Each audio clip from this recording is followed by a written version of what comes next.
Hey everyone. I just wanted to take a moment before I start today's episode that um, this episode is a complete failure from a technical standpoint. Um, you'll see in this episode that you'll hear in this episode that my voice is really loud for some reason, and my guest voice is really low. So I'm still new at this. I'm still learning, and this episode obviously did not come out the way I intended. I feel terrible because there's a lot of good stuff in here. My guest has a lot of great stories that she shares. So if you want to stick it out and just mess with the volume controls as you're listening, it would be worth a listen. But I'm still trying to figure out what happened here. So with that in mind, I hope you can possibly enjoy this episode.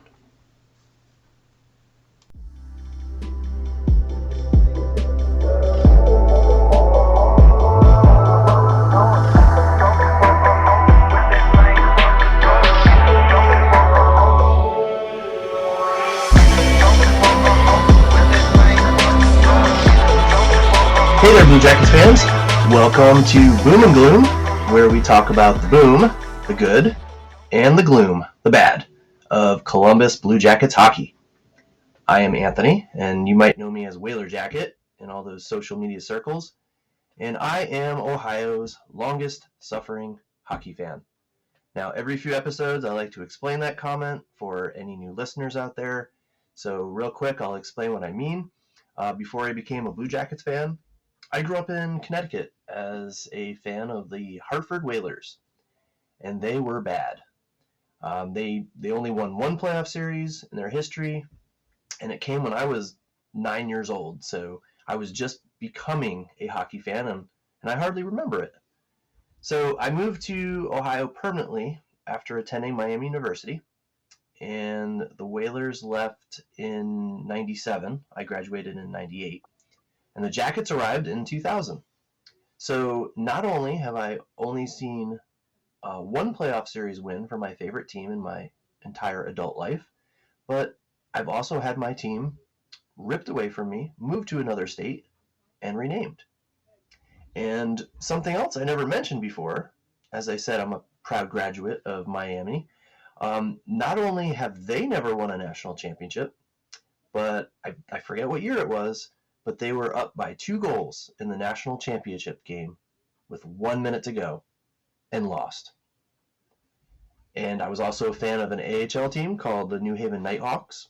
I never saw them win a championship. And not only were they moved to another city, but their arena was actually literally demolished. So yeah, I think I've suffered more than any hockey fan in Ohio, with no end in sight. And that's what we're going to do today. We're going to talk about the Columbus Blue Jackets and where do they stand in the final month of the season, and what do we want to see going forward, and what changes do we expect in the near future. So I wanted to record an episode last week, but I didn't have much of a voice. Ohio weather changes, allergies, and teaching fourth graders. That all contributed to me losing most of my voice. And I'm still coughing a little bit today, so I apologize ahead of time, but I'm back. And I am so happy to welcome a guest to the podcast today. Now, there are Blue Jackets fans, and there are Blue Jackets super fans. And I would have to say that my guest today is a Blue Jackets super fan. So please welcome to the show, Madigan O'Brien, on Twitter at O'Brien Madigan. Madigan, hi. Hello, how's everyone? I'm good. How are you? Good. I am so excited for you to join me today. Like, I've followed you on Twitter for so long, and it's just so nice to actually talk in person to someone I've followed for so long. So thank you again for being here. Absolutely. Thank you for having me. We've been trying to make this work for a while. Yeah, it just hasn't worked out, but that's okay. It worked out today. Very, very chaotic couple weeks. Oh, I get it. Life happens is one of my favorite things to say. Life happens. It does. And I have to tell you something. I've actually seen you once in person before. Um, you attended the prospect camp in August or whenever it was. Yes. Yeah, and I remember seeing you there because most of my Twitter friends, I wouldn't recognize them. Most of them are like me. Like I don't post many pics or videos of myself, but you do. So I saw you and I recognized you, but of course I didn't say hello. But that was an amazing experience. Did you find that as amazing as I did? I did. I loved watching the prospects up close, especially, someone that had a connection to Yarmo. He was sitting to like my left hand side upstairs. Like I could see him watching my body language for like if I liked the player or if I was like, I don't know about this guy. Really? Yeah, he was like watching over my shoulder and kind of watching like for my feedback. Huh. Well, I have a similar tale. We were standing by the glass and we looked up behind us and there was Mike Babcock watching. I actually met Babcock the day I was there at camp. And I was That's like, we talked to him for like 5, 10, maybe 15 minutes, and I was like, by the way, Babs, who sent you down here to see me? He goes, your old neighbor Yarmo did. that's awesome. And before I go any further, I will tell all our listeners that Madigan has informed me that she has a lot of great Yarmo stories, and I've asked her to share one of those towards the end of our show today. So I'm looking forward to hearing that. Okay, So shout out to Fantilli for hitting me with the puck at development camp. did he really? Yeah, his first day, poor kid. Oh my gosh! So did you have see? All right. See, I have to confess. See, I don't get out there very often. I don't get to Columbus very much. I live north of Dayton in Troy, so I don't have a lot of these connections that I hear a lot of other fans have. So did you get to meet some of those players like Fantilli? I did. I met Fantilli, yes. Oh, I'm very jealous. Luckily, I had Laura and Jeremy to like my left hand side, and they saw Jeremy saw the puck coming like up and over the netting, and Madigan, duck. And luckily, like I ducked down and he hit me on the shoulder, and he saw it, and he came out right after or after like their like skate session or something. He was like, "I'm so sorry," and I was like, "It's all good, Adam." I'm like, "I get it. Things happen. Like, don't Oh, stress." that is fantastic. He Like, just strikes me as a really likable guy. he's So. like, "Are you okay? I'm so sorry." I'm like, "It's all good." Like I was laughing about it so hard right in front of him, like a champ. That's so cool. I love it when players are personable. That you can talk to and they make that effort to connect with fans. So I was I see that from him. he was walking towards the carpet and he apparently heard about my tweet because I tweeted like, "Guys, should we sing him happy birthday on the carpet? Because the day of the home opener was his birthday." Right. Mike Todd called out my tweet right before he walked the carpet, so he came over. He's like, "Thank you for doing what you did for me." I was like, "Oh my god, of course." I was like, Oh my "Happy birthday again! Like, have the best night." And God. he See that? and he goes like, "You're the girl I hit at camp." I was like, He remembered. wow, good memory. He's like, are you okay? Like, how are you feeling? I'm like, I'm good, I promise. Oh my God. See, even that one story you just told. That's already more than any stories I have regarding Blue Jackets players. But like I said, I'm just far away. I can't be as immersive, I guess, with the Jackets. So that's awesome. So speaking of our beloved Jackets, I wanted to talk about the current state of the Jackets. Okay, It's been a it rough it, season. It's been a long year. it has, and to me, and I was wondering if you agree with me on this. I just get the feeling right now that they're just limping to the finish line. Yep. Okay, Yep. they they have a bunch of AHL players or fringe NHL players making up, I don't know, like a third of their lineup right now, and I Like just last see them. is that this exact same time last year, the same thing happened again. Right. It's like the injury bug just can't.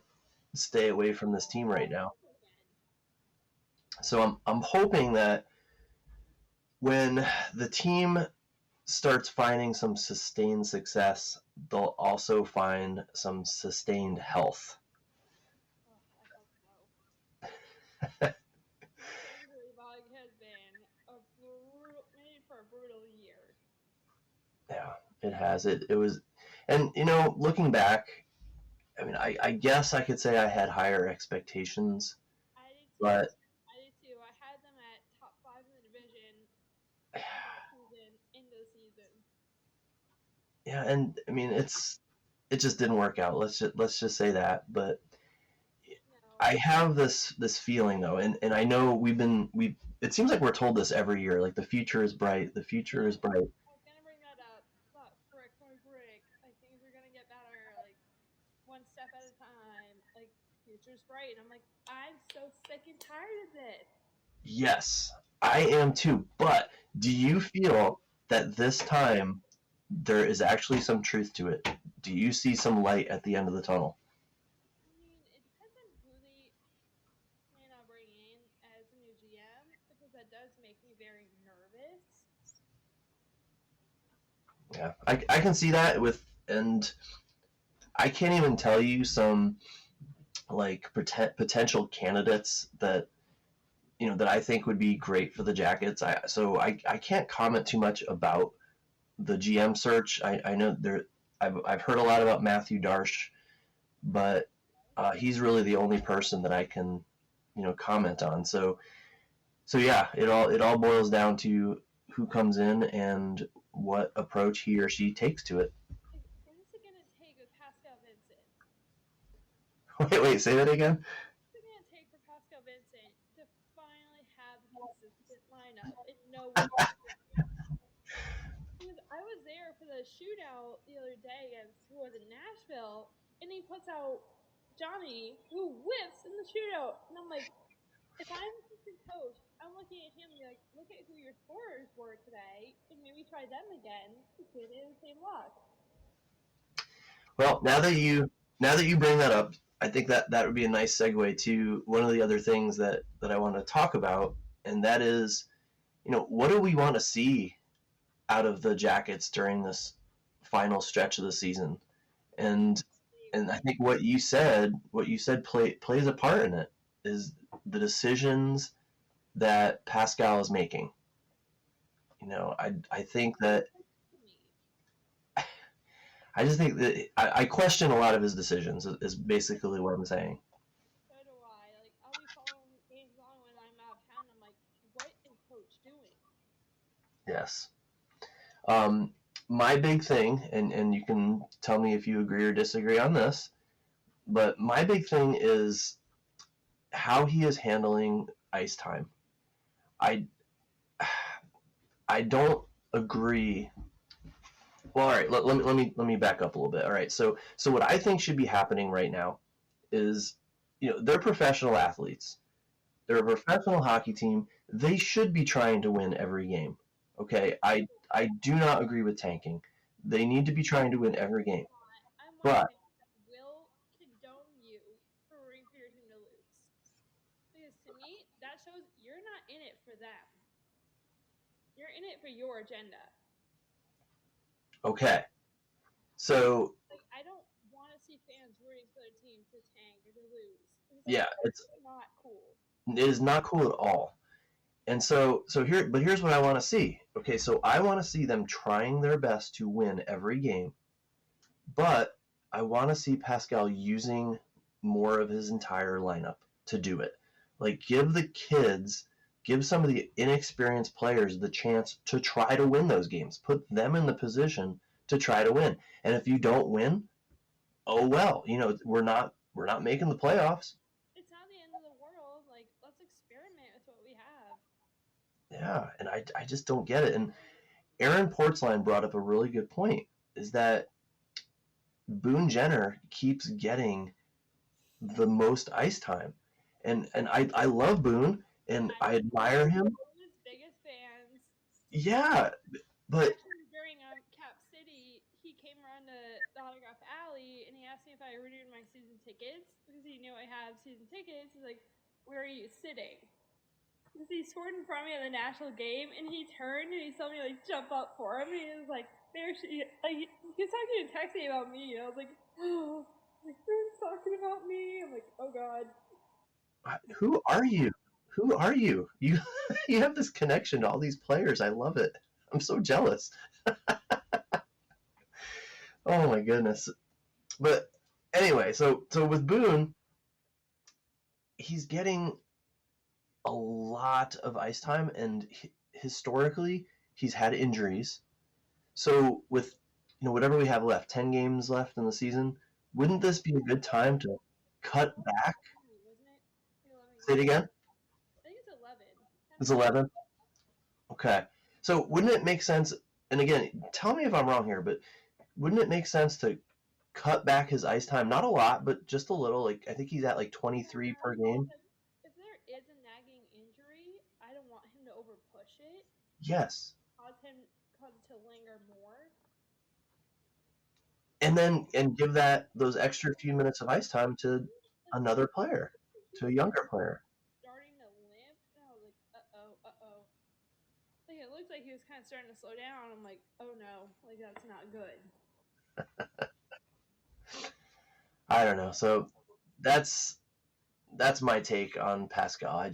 I wish he would use his players differently, Please and I change wish the number for the love of God, bro. 27 is cursed. it is awful, isn't it? It's just like, Not stay healthy, and I feel so bad. Like that sucks. and he's been playing. I thought at least I think he's been playing pretty well. I know he's been really like drawing my eyes in a positive way towards him for the first time in a long time. Like, oh wait, he's actually really good when he's healthy.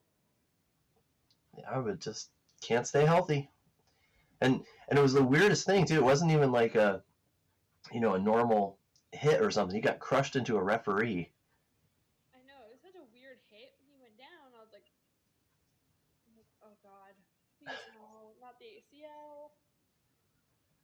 Yeah, and then who else? Juanes in the assistance program, which we've had no updates on him. Where is he? Wait, which one? Who are you saying? Lane, we have not had an update on him. No updates. Correct. Now, have you seen an update on Danforth? I thought he was just sick. No, I've had nothing on Danforth for a while too. Yeah, I don't get it. Danforth is one of my favorite players, and he was out with an illness, was the last I heard, and then he just never came back. That's what I heard too. And he hasn't been back since. I'm like, something's got to give. I don't know. It's the weirdest thing, but it just seems like that's par for the course now with the Blue Jackets. Got injuries and just weird things happening. So along the same lines, and I want your opinion on this because just something else I just don't get is, all right, if Pascal is trying to win every game, okay, and he's putting in the lineup that he thinks can win, but then you don't win, shouldn't you be trying to make some changes, like allowing someone like Malatesta or Juracek to enter the lineup? Thank you. Yes, I've been advocating for Juracek because I love him. I think the organization has Wasted. not handled him well at all. I've been not happy about it. I made it vocally clear. I'm like, I'm not happy the way they're using him. Like, either you let him go down and play in the AHL and gain more experience, or you're sitting him for nothing. Exactly. So I'm glad we're on the same page on that one.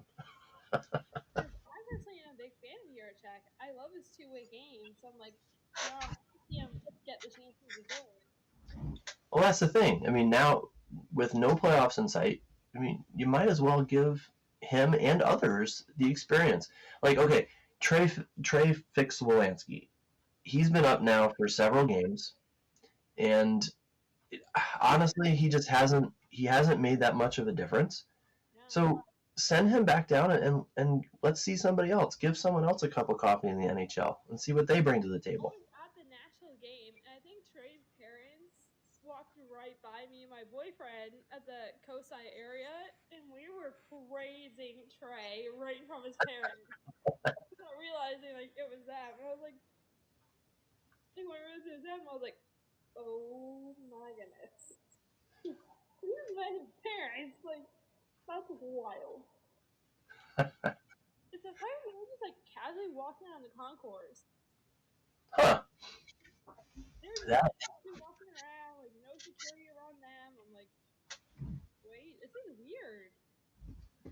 see, I don't think I'd ever be able to pick out somebody's family. Maybe Fantilli's dad. I think I Yeah, might I met recognize him. Zach's mom briefly a couple of years ago.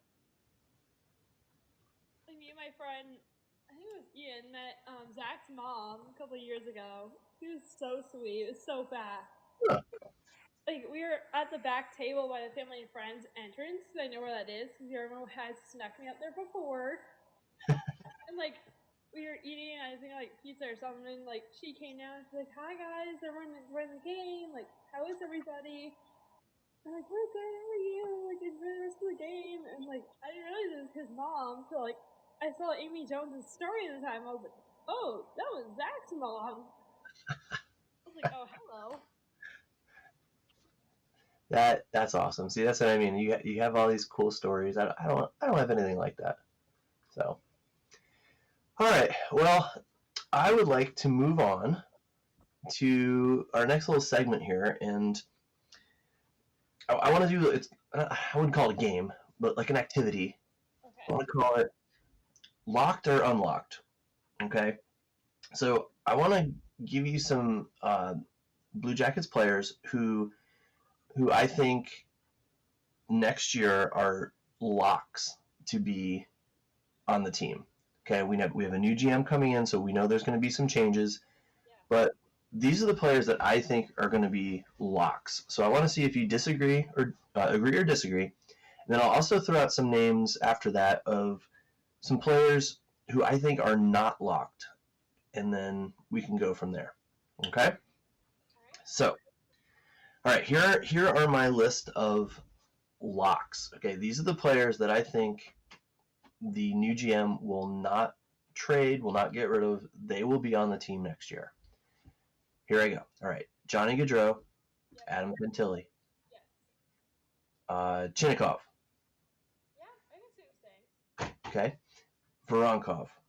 Oh, I love Veronica Left. One of his biggest fans. I love him. Me too. Marchenko, Oh, I love Marchenko. If I had Sillinger. I'm gonna say Marchenko. Sillinger, I don't know. Really? Honestly, I don't know. I just can't see it. Like, yes, does he on hot stretches at times? Yeah, and that's great when he does. But for the most part, he's ice cold to me. Huh, that is interesting. I was not expecting you to say that. Okay. Jenner, Yes, my of boy, course. captain. And then my last one, and these are all forwards, by the way. I didn't go through the defenseman yet.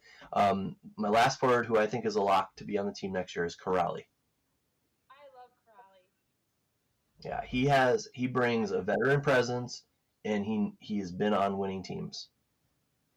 I So love the veteran experience that he brings and the perspective to the game that he brings. And I also love the way he plays the game. He plays such a great two-way game and a 200-foot game that needs to be on the team. totally agree, and I think the Jackets would be silly if they moved on, if the new GM moved on from him. So, all right, so those are my locks. So now I'm going to go through my unlock. Now, just to be clear, this is not me saying I don't want them on the team. This is just me saying a new GM comes in. There's going to be changes. Who are players he would consider trading for the right price? Okay, so we have to kind of remove the personal feelings because Yeah. there's some of these guys I don't want to leave. Like I want them on the team. I just don't know what the new GM will think. So I'm going to start off with a big one, and the first one is Patrick Laine. What do you think? I mean, he has barely played this season. He can't stay healthy for the life of him. So, But but he is healthy. He is on fire, and his here we go. So do you see him as a lock or someone the GM might consider trading? I don't know. I could see him unlocked. Okay.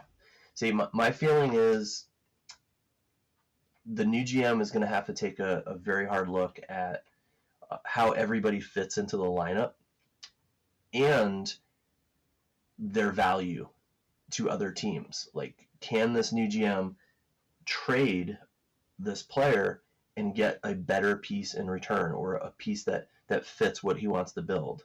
And I just think Line may be that type of player. He has a high contract, so another team might take a chance on him, and the new GM would use that cap space to get someone else. We could say the same thing for Elvis. That 9.5 million. Who wants to take that? Oh, trust me, we will get to Elvis. I have some feelings on Elvis I want to share with you, and yeah, we'll get to Elvis.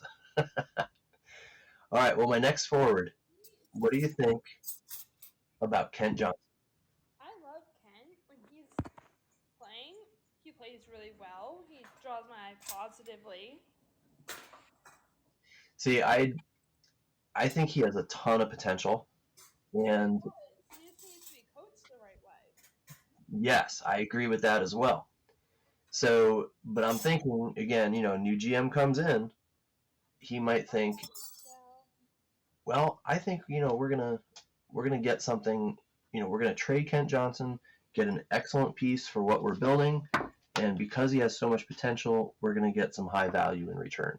Now, again, I'm saying again, I don't want that to happen. I could just see that happening as a possibility. could happen. Yeah, I can see it. Yeah. All right, next person then, as an unlocked candidate, Alex Texier. Ooh, yeah. He texts me. So you think he is going to be on the team next year for sure, locked? I think so. I think he's my locker. Okay. This next one hurts me to say because again, he's one of my favorite players, Justin Danforth. Ooh, yeah. He just has not drawn my eye positively this season. See, I appreciate his. He gives 110% every night, He does. but We should use that effort. yeah, but here's my thinking on this one. I'm really worried about the Blue Jackets' size. You have He's still getting Gaudreau. pushed around. Say it again. I'm sorry. He's still getting pushed around. Yeah, right. And so you have Gaudreau, who's like 5'10" or something. Uh, Johnson is taller, but he's kind of a thinner guy. And then you have look at everybody else in or look at the other shorter players in our organization besides Danforth. You have Malatesta coming up.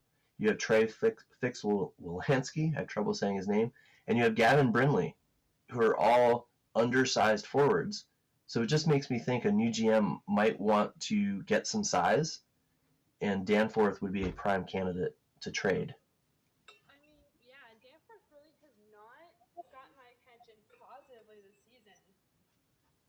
Like I've hardly noticed him. Yeah, he had his stretches, but yeah, he kind of fell off a little bit. So we got two more forwards for you. Matthew Olivier.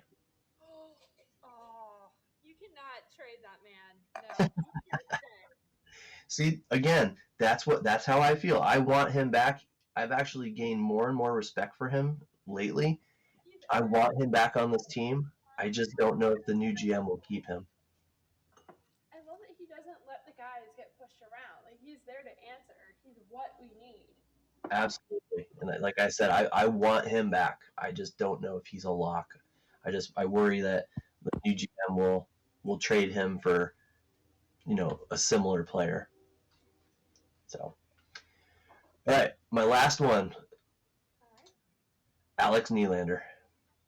Oh, love him. Love Nylander.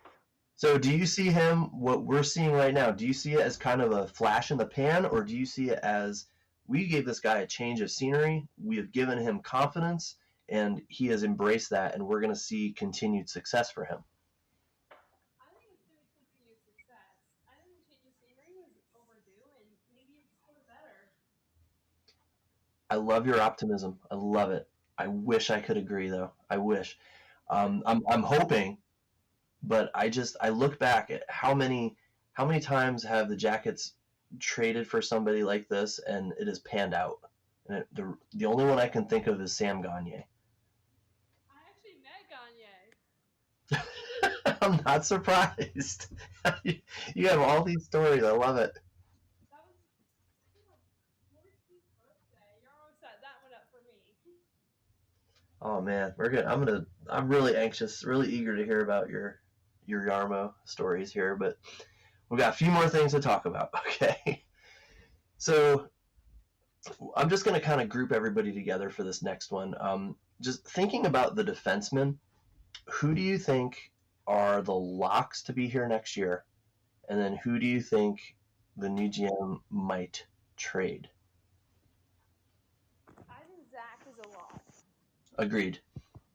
I love the game he's played this season. I think he's been a great player, great defenseman. I cannot say enough good things about him. Totally agree. Others, any other locks that come to mind that will definitely be here next year? I think Branson's definitely earned my respect. Agree again. He is. I was kind of on the fence about him before the start of the season, but I'm sold on him. I think Oh, he absolutely. I've really grown to love him. agreed. Yeah, and then Severson. I think we're for better or worse. I mean, with his contract, he will be here next year. Oh, absolutely. I love the style of his game. And then I'll tell you my other lock for next year is Juracek.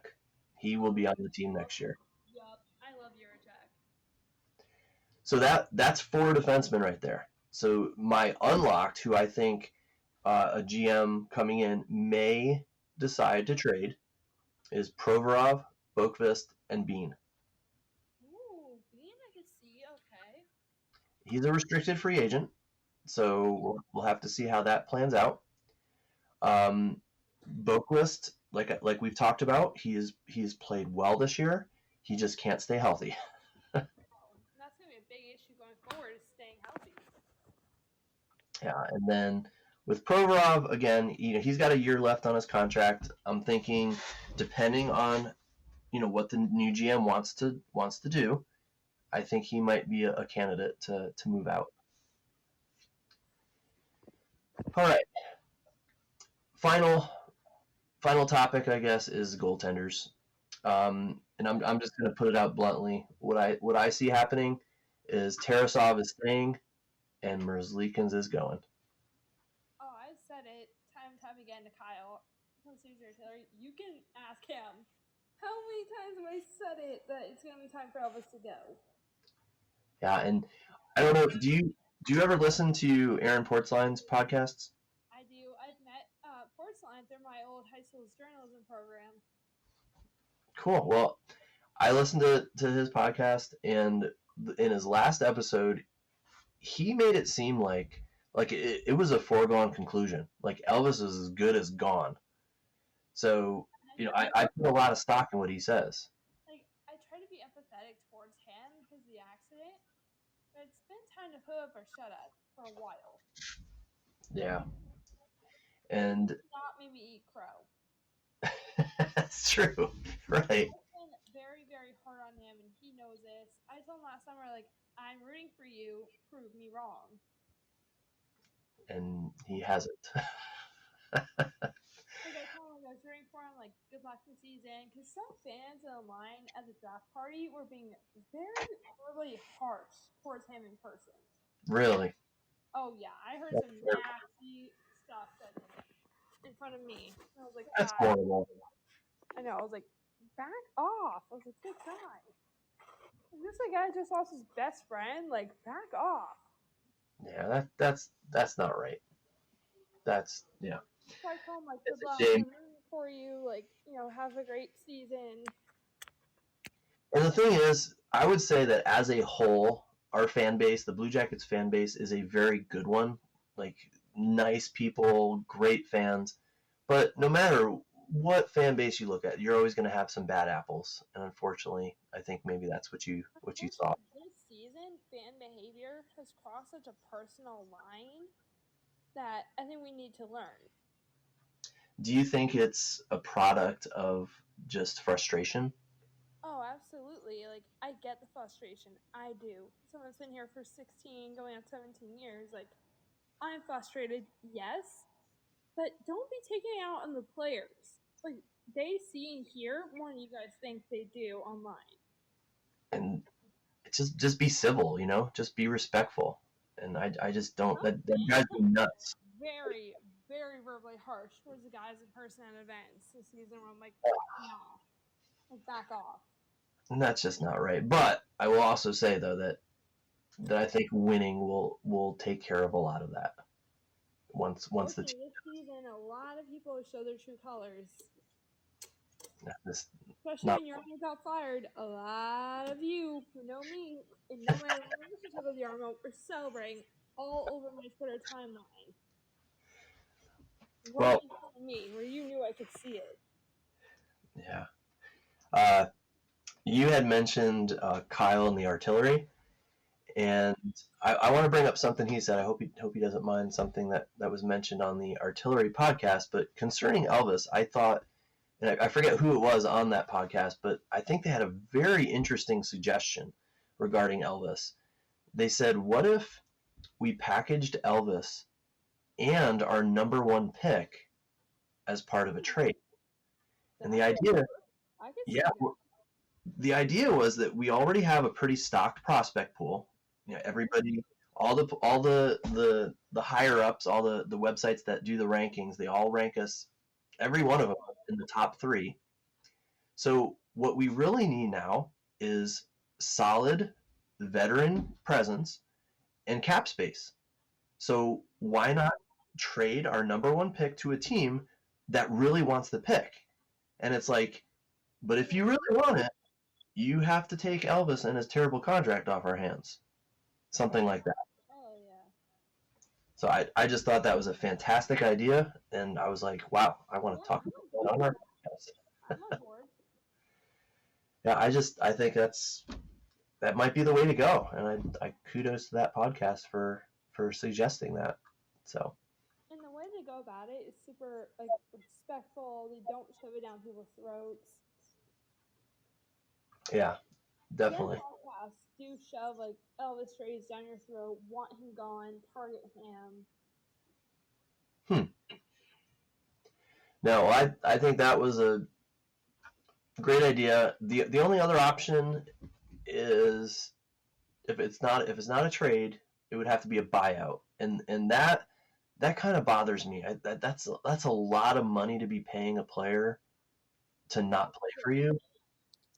So I'm hoping that whoever this new GM is, he or she is just a mastermind and can work out something where not only can we get Elvis off the team, but we also don't end up paying for him. Yeah, because we don't need to be paying for that contract. Excuse me. All right, well, Madigan, those are kind of the main things that I wanted to talk about. Do you have any other before we get to your story that I'm very interested in hearing? Do you have any other topics you wanted to throw out there today? Not really. Yeah, we're just kind of limping toward the finish. Like I said, we're just trying to finish out this year. We don't have a whole lot of newsworthy topics. I'm still hoping that we see Fantilli one more time, but I totally understand if they don't want to rush him back. And that's pretty much it in terms of news of the Jackets right now. Sorry, still trying to get over this cough. Okay, so we've teased it. You've teased it. You said you've got some great Yarmo stories, so I I was hoping do. you wouldn't mind telling one of your favorites. Know me. I'm Madigan. I was Yarmo's neighbor for the first few years that he was here in Columbus, from the time I was 10 to the time I was 15. So you can imagine I've had some pretty funny moments with him. I can't imagine having the GM of your favorite hockey team living right next door to you. That's incredible. like he would come over and hear us at the door, and you knew it was him. I'd come running down the stairs and be like, "Mom, it's from me." Are you kidding me?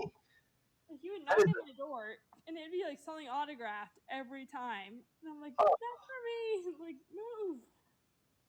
that is, oh my gosh, that's like a fan's dream come true. Like, I watched a game with him once in his basement. Oh, are you serious? Like a Blue Jackets game? Yes, against the Minnesota Wild years ago. Oh my gosh, that is amazing. He must have had like just amazing insights. He had like a full spread of all his like information and all his like GM stuff, and he had a notebook of like players' names sitting right in front of me, and I'm like, do I take a picture of this? Like, do I not? Like, what do I do? what would happen? Like, well, first of all, did the Blue Jackets win that game? I don't remember. It's been also so blocked out of my memory for so long. I'm like, oh my god. Well, how did he react like when the Jackets got scored on? Like, what would he do? He would not look very happy. And when he's scary, it was when he gets mad, it's very, very scary. I wonder. I'm sure there are not many people out there who can say, like, not many fans who can say that they have watched a game with their teams, with their favorite team's GM. That is incredible. I got to, and he would tell me to hush every now and again. And he told me to hush, and I tried to get my input, and I'm like, okay, Yarmo, let me help out. I know what I'm talking about. Like, I watch the team too, bud. That's something. So is that?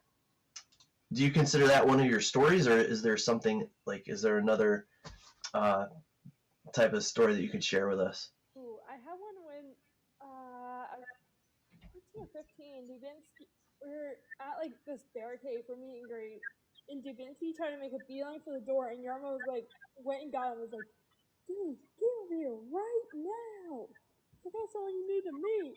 And I'm like, Yarmo, it's okay. Like, he doesn't have to meet me today. Like, it's fine. Like, he has to like calm me down. I'm like, Yarmo, like, it's okay, bud. Like, it's fine. Holy cow! That's Like an autographed full team hat for my birthday from like all the old players. Some are still here. Oh, dang, that's these just are my only leftovers from this hat. Damn, everyone else is gone. I can't believe that he was just your next door neighbor. That's just blows my mind. Also, I have old photos of me from the time I was on his Twitter because I do the diabetes walk with him and his daughter years ago. I have old photos of me on his Twitter from those days. Gosh, did you ever just like I don't know, like walk outside and he'd just be kind of like lounging on his patio or whatever? Yeah, I hung out with his daughters actually a few times throughout the years too. Oh gosh, that is just so cool. I got to know like his wife Tina, who is such a sweetheart, by the way. Oh my god, Tina, I love you. I would think it would be.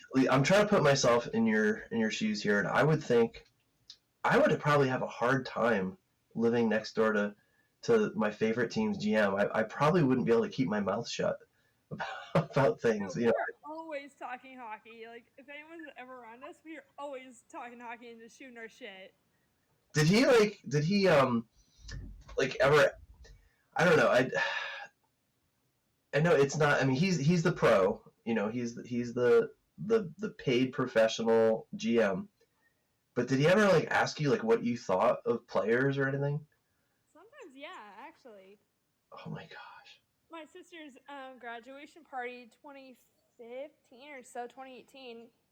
He asked me how I would feel about a Nick Foligno contract extension or to trade him, and I was like, if you lose Nick, you lose me. That is amazing. See, that's just so cool. I don't know what I I'd made it do. perfectly clear that day. I'm like, if you trade Nick, you lose my friendship. Now, And when he they did it anyways. A few years later, he stabbed me in the back of trading Nick to Toronto, and he knew that was the end of it right then. I was like, nope. was he living? Was he your neighbor at the time of that happening? No, because he had moved, and then I moved. So I'm assuming the day he moved that was a pretty rough day. Yeah, I cried for a while. Did he like say goodbye and stuff? He did. Like the first time, like I remember when they moved in, the day they moved here, he came over because I was hanging outside with my sister playing basketball, and he came over. He's like, "Hi, I'm Jarmo. It's my wife Tina." He just casually introduced himself, like super chill. So all right, so when he moved in, like were you, how old were you? Let me ask you that if I you was don't mind me 10. asking. You were how old? 10. Oh, and were you? I mean, I know that's young, but were you a fan at that time of the Jackets? I was. That was like my second year as a fan. Okay, so when he introduced himself, did you like realize who he was? Like I watched a press conference, so like I knew like what he looked like, but I didn't really like know his name. So like he introduced himself, I was like, oh, that's who that is. Like, oh my goodness. Wow. I just, like I said, I'm trying to put myself in your shoes, and I just cannot imagine if someone moved in next door to me and it was the general manager of my favorite hockey team. Wow. I mean, Yeah, that's, one of my birthdays, he brought me to a game with his family, and like security tried to yell at me because he was bringing me up to the family and friends suite where like the players and their families stay up there. He's like, "What is she doing up here? Like, she's not supposed to be up here." And everyone flashes badge, and he's like, "She's with me. Like, back off. Like, I have her." oh my gosh. I would think they wouldn't need him to flash a badge. He's Yarmo, for goodness sake.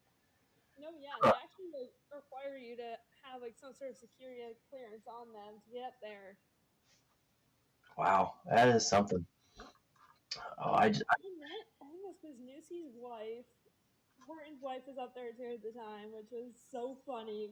Those were my favorite players at the time. I met them through Yarmo. So their wives like instantly was recognize me at the time, and I met even James 4 or 5 times each.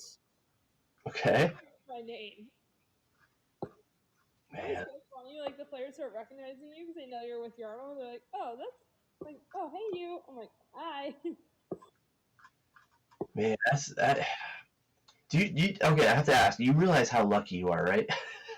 Sometimes, yeah. Like I start to think to myself, like I had what every fan wants. Yeah, Like I'm I'm a impressed. lucky child. Like I was blessed beyond belief that that was me. It happened to me of all people. Like why? Well, Like, I ask myself all the time, like why me? Like why was I his neighbor? Like any of my fans have had that experience.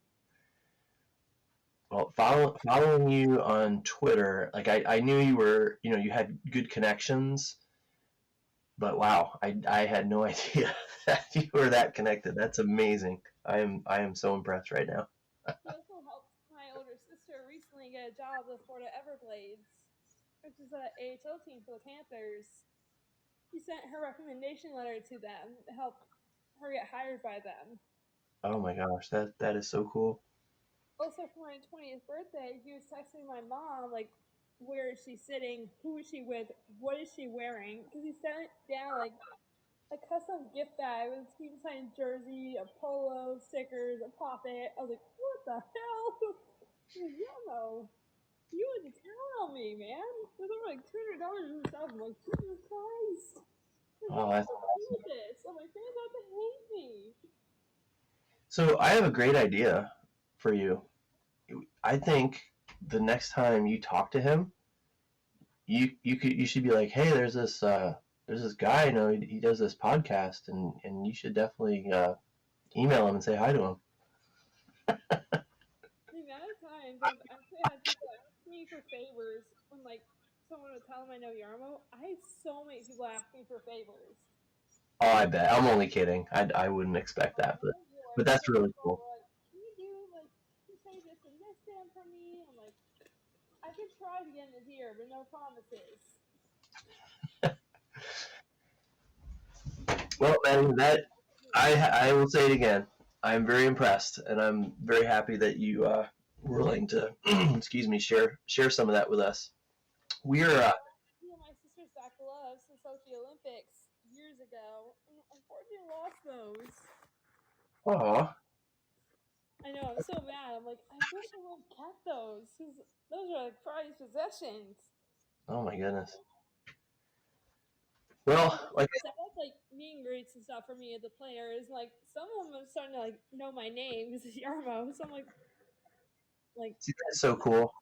I can't imagine just kind of having be on a first name basis with an NHL player. I mean, that's just Internet, incredible. Nick Polino, Kim Atkinson, Sam Gagne, Bobrovsky, Dubinsky, Wisniewski, Horton, Hartnell, Savard, Oh my gosh, uh, that is amazing. a few other guys that of course may know me. There's a couple more that I know I met through him. I think I met Elmer through him though. That was a different great. I met through him. Color me jealous. Like I said, I'm sitting over Oh, here. I know through him. That's who it is. Cam. Oh, I miss Cam so much.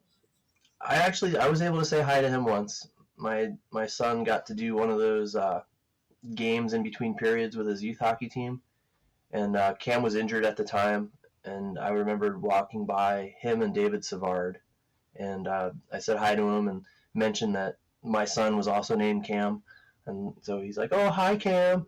So that was pretty cool. But yeah, they seem like great guys too. I reunited with Cam at Cap City, and I showed him like my old meet and greet photos with them. And he's like, "I remember you. You've grown up on me." He's like, "How old were you?" I was like, "I was 14 at the time." He's like, "How old are you now?" I'm like, 21. He's like, "Oh my god, it's been that long?" I'm like, 8 years, bud. Yeah.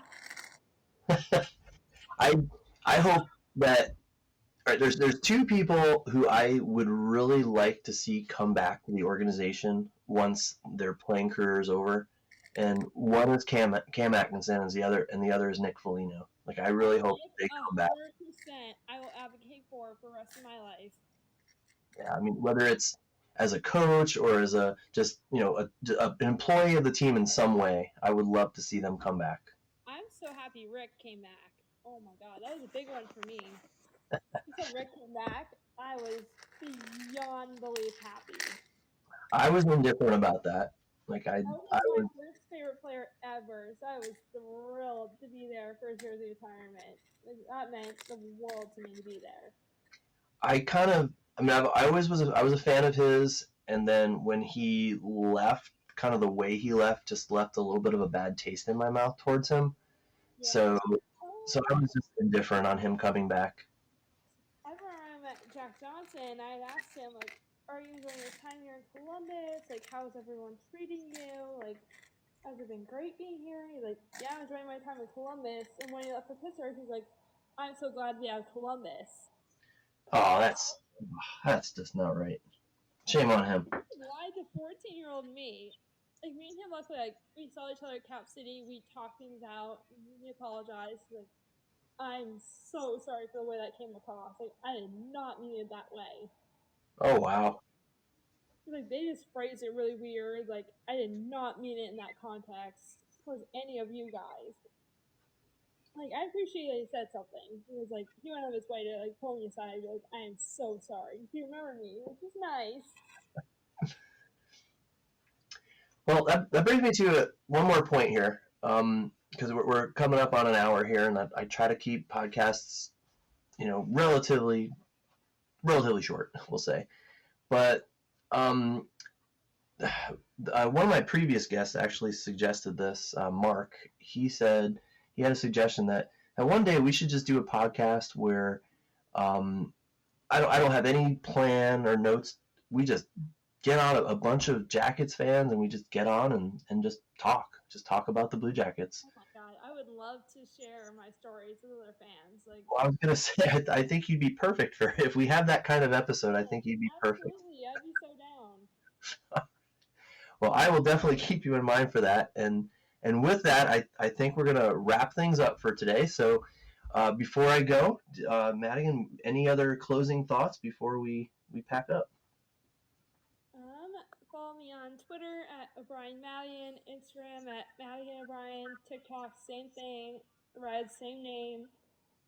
But what a season it's been! I've met so many of you: Jeffrey, Jack, Kyle, Jordan, Warren, you, and Sarah and Ellie and Dave and all those guys, Jason and Amanda and Shiloh and all you guys. Like, I love you guys so much. Emily, Rylan, my soul twins, this fandom. I love you guys all so much. It's made this season so special for me.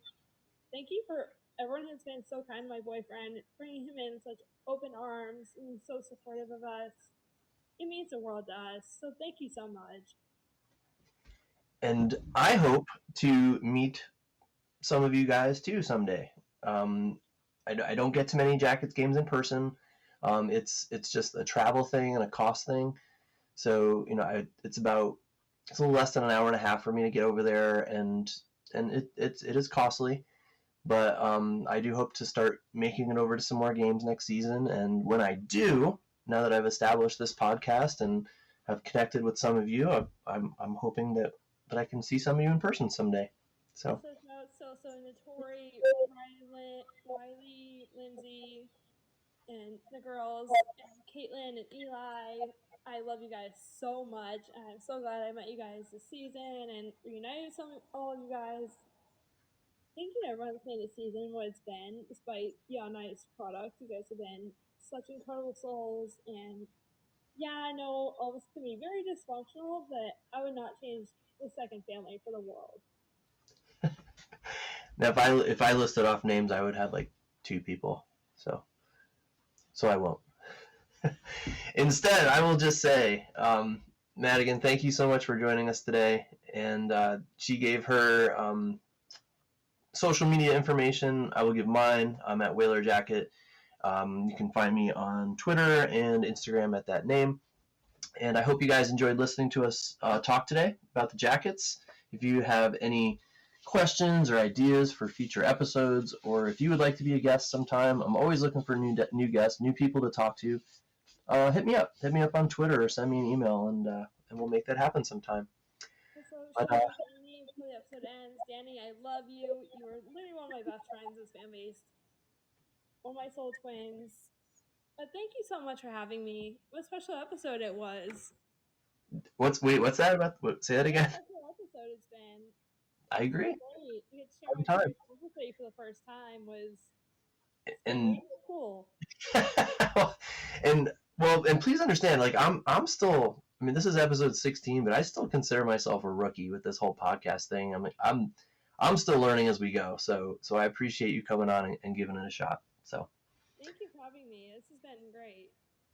All right. Well, thank you for being here. And we'll see everybody later. Hope you guys will tune in next time I do this. I'll try to do this again next week. Thanks for joining us, and go Jackets. Absolutely. Go Jackets.